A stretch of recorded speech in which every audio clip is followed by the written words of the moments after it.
All right, welcome to Recitation 3 of MAE 242, Fluid Mechanics. So for this first one, this will be a pretty quick recitation. We just have 3 pretty conceptual problems. This first one, there's not really any math involved at all. Also got my notebook because I did draw some stuff. So this first one has to do with the figure shown. The hydrostatic force F is the same on the bottom of all 3 containers, even though the weights of liquid above are quite different. The 3 bottom shapes in the fluids are the same. It's called the hydrostatic paradox. Explain why it is true in such a free body of each of the liquid columns.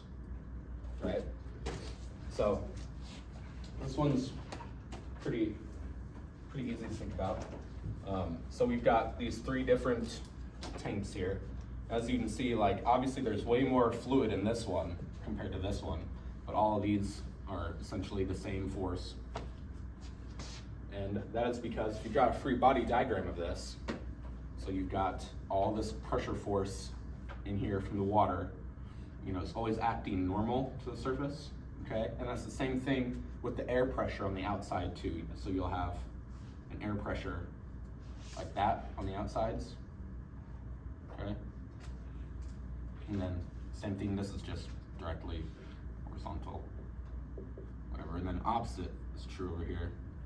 Because pressure always acts normal to whatever surface it's touching, and that's just a fact of pressure.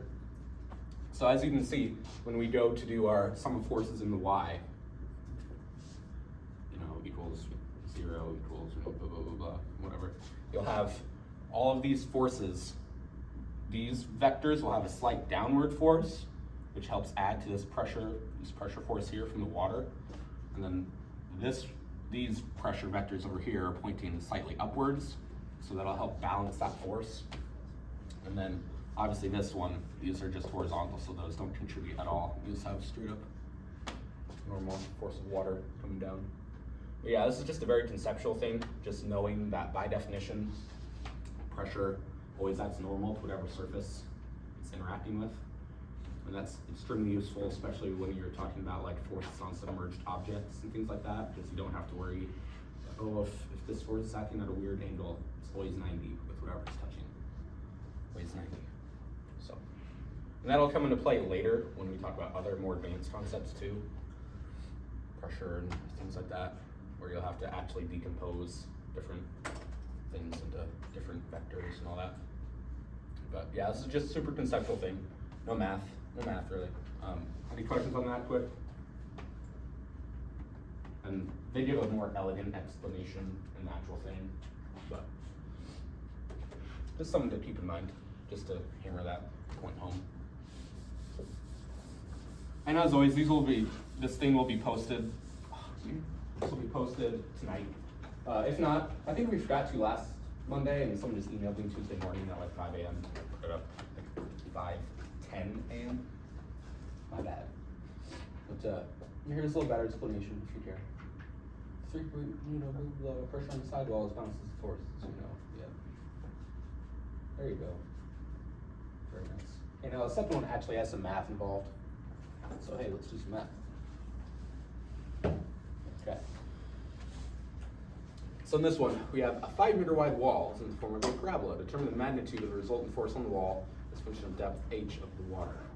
Plot the results of force for collapses versus depth. Yeah, you can see I was doing a bunch of homework for this. I've got my tabs open. Ugh. That's actually a chill day. I usually have twice as many tabs open. Anyway. So first, I'm just going to rewrite this page. I hate when it's not in like an explicit y form. So it's also equals y is 2 root x. Cool. All right. So this is a force on a curved submerged object, right? So first, obviously we know, since we're going to have 2 different forces. We're going to have a horizontal force, FH, and a vertical force, FV. Ultimately, we're going to know that the resultant force would be FR equals root FH squared plus FV squared. Cool. And this one's really not too bad, not too tricky, because we don't care about where that force is acting. Obviously, it would act at the centroid of the water area. But we don't care about that right now. That adds a lot of math in it that you guys probably haven't learned yet, or I don't know, maybe, but we're not gonna worry about that right now. So first off, we wanna know, the easier one to do is the horizontal force, where FH equals pressure on the projected area times the area of the projected area. And the projected area is just what the water is seeing when it looks at this parabola from the side. You know, I think about it like this. If you close one eye and look at a wall, you can't tell if it's curved or not. You know, it just looks like a flat object. Same thing with water. When we're talking about horizontal force, it just knows it's hitting something, and that something has a height to it and a width to it. It doesn't really care about the concavity of it or whatever weird shape it's going to be. So in this case, we can just call this horizontal projected area just a rectangle. You can see it goes from height h just up to the water. So, and its width. The width is 5. So we'll say A projected equals, and we're going to leave it in terms of h because eventually we're going to plot it in terms of h with increments of 0.5. But when I plotted myself, I did like 0.01. You've got a nice laptop, you can do more than 0.5 for you. So it's 5 meters on the page times the height is just h. So that's area. And then the projected pressure is just rho g height of the centroid of the projected area.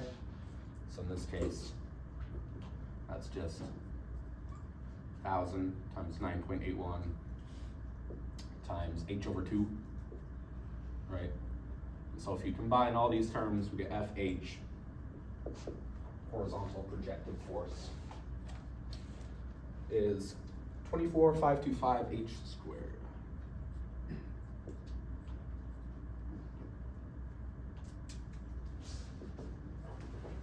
Newtons. All right.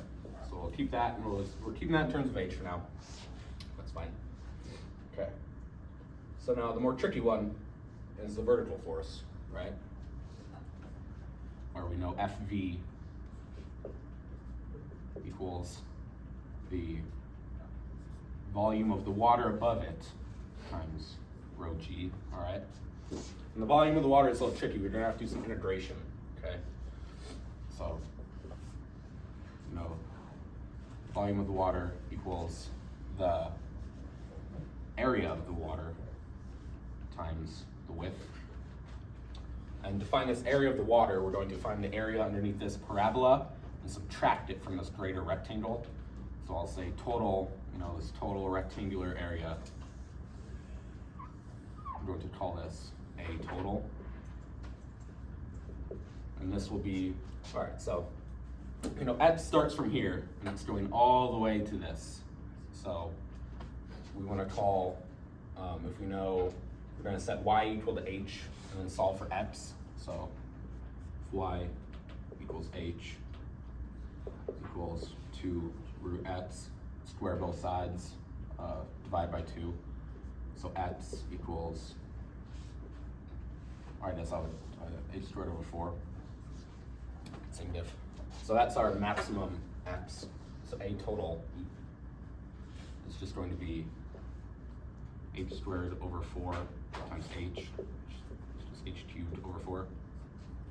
Cool. All right. So now for the area under the parabola, let's say AP goes from, we're going to go X equals 0 to X equals H squared over 4, right? Let's go to X, which is the half, right? And we can do this integral if we want. I don't really feel like doing that, but we'll do this whole thing. Actually, I can't get it on my phone, so it's recording. But anyway, we'll get this whole, you do this integral, you can go do it yourself. For the sake of time, I'm not going to do it. This will equal, some function of H, right? And so for our area of water, A total minus area of the parabola. All right. Now after you do that, after you do this very easy integral, just don't feel like doing for the sake of time, got an integral calculator at home. Area of the water ultimately equals 1 over 12 h cubed.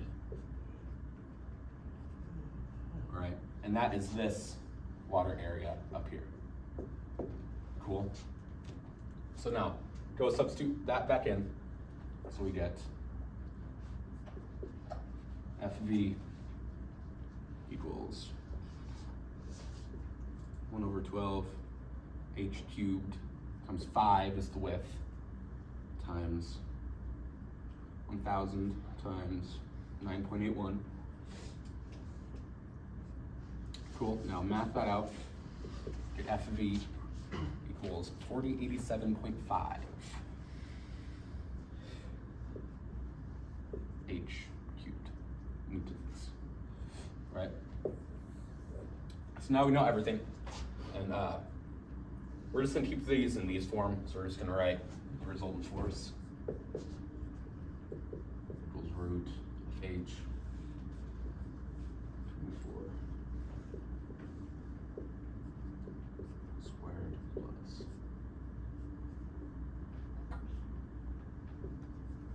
h cubed squared.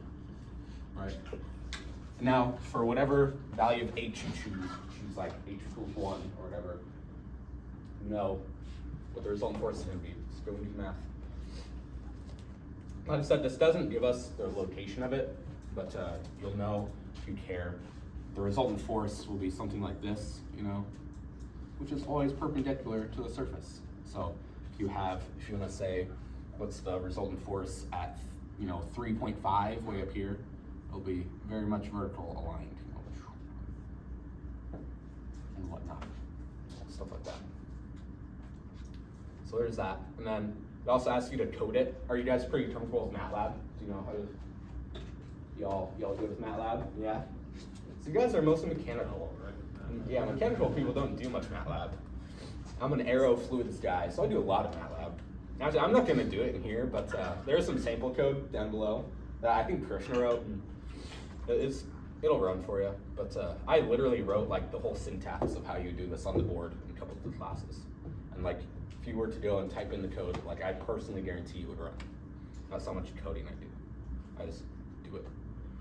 But yeah, I mean, for this one though, it'd be pretty easy. You'd set, h equals, we'd go like, I'll go 0 to 0.01 to 4, right? And we say FH equals 24.525 dot times h dot squared, and FV goes 4087.5 dot times h dot cubed, and then f r equals root, whatever. All right, that's in MATLAB. You have to actually type SQRT. Then yeah, just go code it. Figure 1, plot, do that. And anyway, yeah, there's some code attached to this. You can run it if you want. Once you get in. So any questions on that? Yeah. Yeah, so for the vertical force, why is it rho g times h? I thought it was rho g times h. Oh wait, that's pressure, and then you. Yeah. Oh, okay. Yeah, for the vertical force, you care about the volume of water. It's basically this whole, rho gh, this rho g, this accounts for the weight of the water. This is all the weight of the water of it that's pushing down on the object. Pressure per unit area. Yeah. So if you do all of this out, it'll get you units of force if you want to do the dimensional analysis of it. Because you have, meters cubed times, all that stuff. It'll be cool. Don't worry. But yeah, it's just accounting for the weight of the water. Any other questions? You, for instance, have like another layer of a different fluid on top of it, like oil. How would that affect the equation?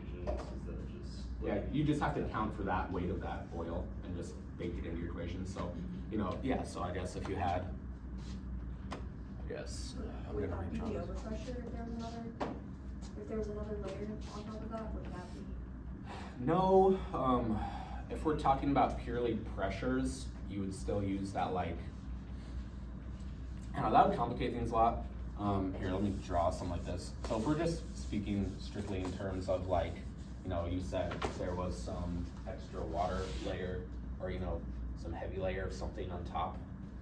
It'd be like this, adding a little more height to it, right? You just account for this weight of, this was oil or something, you just account for that extra weight and call that extra weight, you know, add this to the weight of the water.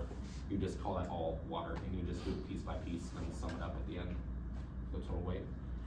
But for the overpressure, no, because that's still like a fluid pressure thing. The overpressure would still just be the atmospheric pressure, and you just account for the extra P0 on top. Don't complicate it. So like this still would be P0 up here, and then this would just be your rho GH stuff. But you just have to take your H at different, you know, H1 to H2, and then H2 to H3 kind of thing, and add them together for the total pressure. But, yeah, don't complicate with the overpressure stuff. It's not too bad. All right. Anything else? If this isn't on your exam 1, it'll probably be on exam 2 if I was a betting man. But that's just the same as other stuff, just a little tweaking. I just have to worry about the volume of water above. You know. Okay. Cool. Moving on.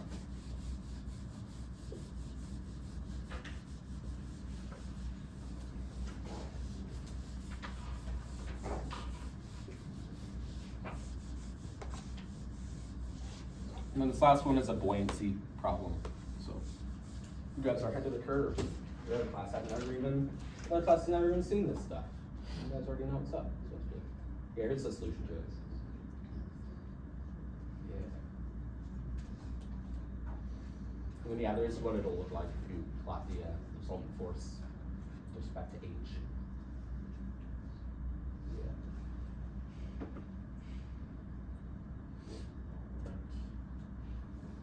Okay, so, all right, problem 3. A solid ball, plastic, having density rho P equals 48 kilograms per cubic meter. Determine the tension in cable AB if the ball is submerged in the water at the depth shown. Will this force increase, decrease, or remain the same if the cord is shortened? Why? Since the volume of the ball is, you know, 4/3 power cubed. All right, does anybody know off the bat? Well, this, if I bring this ball closer down to the bottom, will the buoyant force increase? Does anybody know? Off the dome? What? You think it decrease? We'll see. Alright. So anyway, first things first, let's draw our free body diagram. Okay. I'll go, call that Y acting up. Right.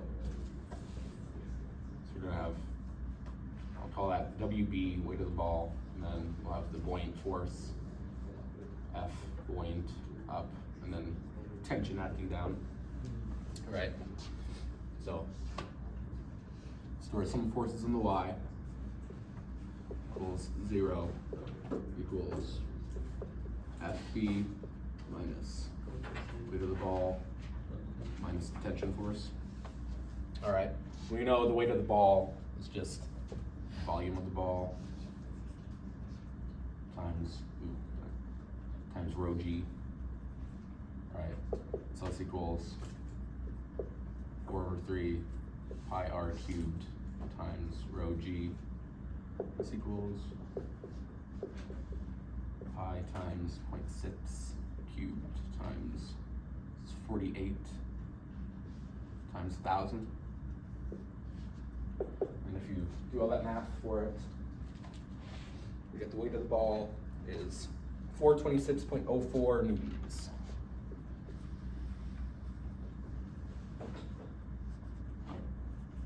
Equals WB. All right. And now you guys already know the buoyant force equals the volume of the water that's being displaced by that object times rho g.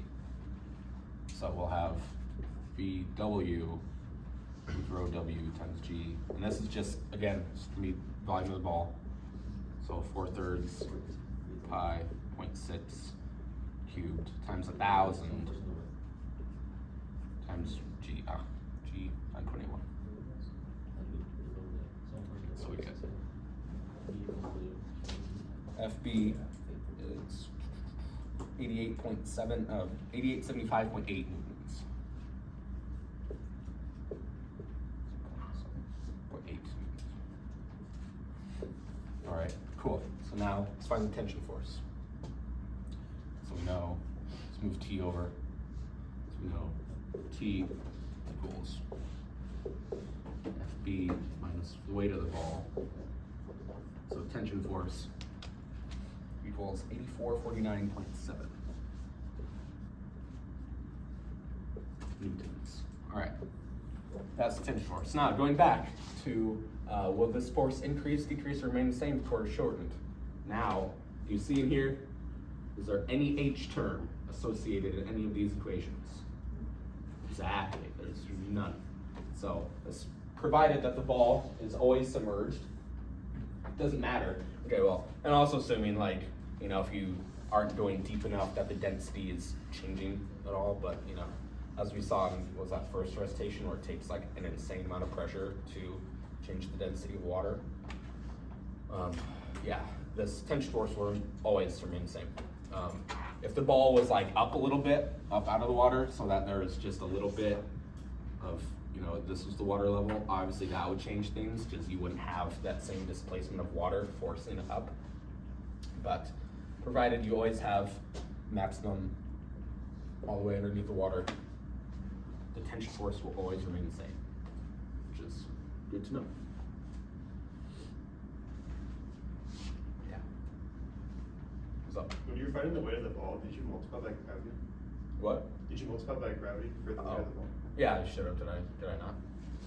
I don't know if it's. Oh, I just, yeah, I didn't put 9.1 on there. Or, I did the, I was supposed to put 9.81 right there. Oops. There we go. I was going too fast. I was looking down and writing at the same time. But, yeah, anyway. Cool. Any other conceptual questions or anything? I think everybody wants to know about that one. What's up? Do you think it would be possible to do an example of if it was not submerged to if it was submerged? Ooh. Or is that? Yeah, I mean, out? yeah, no, it would be fine, yeah. It would be tricky with a ball, because there's like, you know, you'd have to find like the volume below this and like the chord of that, but you can do it with like a rectangle, it's Okay. easy enough. Alright, so yeah, let's do something like that.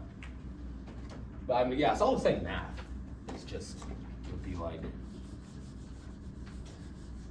so, let's say you have like a block float, you know, a block of wood floating in water or something, and let's say the water level is like right here, and let's say this is like, you know, 2 meters by, you know, by, let's call it 2 meters by 2 meters by 2 meters. Cool, let's make it easy. So, we'll say the block, volume of the block is 2 cubes, which is 8 cubic meters, right? And let's say density of the block, let's call it like 100 kilogram, you know, whatever. Right? And then, so let's say the water comes up to 1.5 meters, right? So the volume of the water is 1.5 times 2 times 2. Someone do that math for me quick. What would be that? 1.5 times 2 times 2. 4 times 1.5. 6. 6. Don't worry, it's 6. You got it. Alright. And so now, weight of the block would be, you know, 8 times 100 times 9.81. See, 800 times basically 10 It'll be like 7,800 or something like that. Let's call it like 78-ish hundred newtons, right? And let's go. So the buoyant force is just this displaced, so it would be SIPS times 1,000 times 9.81, which 6,000 times basically 10, it'll be like 57,000 or something. Ish, you know, these are all ish. So now the same thing. If you have tension force here, it would be, you know, T equals SWB equals whatever number. Yeah, it's the same thing. It's just don't have as much water to deal with, don't have as much volume. So this would be a smaller buoyant force compared to if it was fully submerged. Yeah, the math is exactly the same. You just worry about the volume of water that's being displaced. So instead of this full volume, it would just be this little volume here. Cool. That's how ships float. Yeah. Displaces the water, not water displaces, pushes back on.